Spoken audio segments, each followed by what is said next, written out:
si un philosophe du XIXe siècle avait osé affirmer que l'une des croyances les plus enracinées de l'humanité n'avait plus sa place dans le monde moderne? Un penseur visionnaire, provocateur et dérangeant, qui, par une formule devenue légendaire, « Dieu est mort », a bouleversé la pensée occidentale et marqué à jamais l'histoire de la philosophie. Qui est cet homme? Un Allemand né en 1844, à la fois poète, philologue et philosophe, dont la plume incandescente continue de fasciner autant qu'elle dérange. Pour mieux comprendre cet homme hors du commun, intéressons-nous à sa vie, qui explique en partie l'intensité de sa pensée.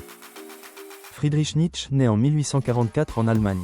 Très tôt, il se passionne pour les langues anciennes et devient professeur de philologie à l'université de Bâle à seulement 24 ans. Mais sa santé fragile le contraint à abandonner l'enseignement pour se consacrer à l'écriture et à la philosophie. Ses œuvres témoignent de sa pensée originale et dérangeante. La naissance de la tragédie, 1872, où il oppose l'esprit apollinien, symbole d'ordre et de mesure, à l'esprit dionysiaque, celui de l'ivresse et de la vitalité créatrice.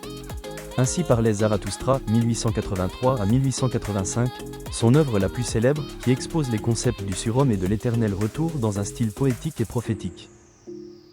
Par-delà le bien et le mal, 1886, et la généalogie de la morale, 1887, où il critique la morale traditionnelle et appelle à créer de nouvelles valeurs. Le crépuscule des idoles et l'Antéchrist, 1888, où il s'attaque radicalement au christianisme et aux illusions de la philosophie occidentale. Au cœur de sa pensée, la célèbre formule « Dieu est mort » exprime la fin des certitudes religieuses dans un monde marqué par le doute et le progrès scientifique. Nietzsche ne se limite pas à critiquer, il invite à inventer de nouvelles manières de vivre et d'aimer la vie. Nietzsche meurt en 1900, après plusieurs années de maladie et de silence. Mais son œuvre continue aujourd'hui d'inspirer, de déranger et de provoquer, preuve de la puissance intemporelle de sa philosophie.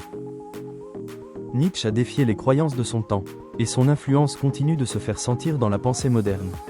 Des philosophes comme Jean-Paul Sartre et Michel Foucault, ou encore des écrivains comme Albert Camus, ont puisé dans ses idées pour repenser la liberté, la morale et le rôle de l'homme dans le monde.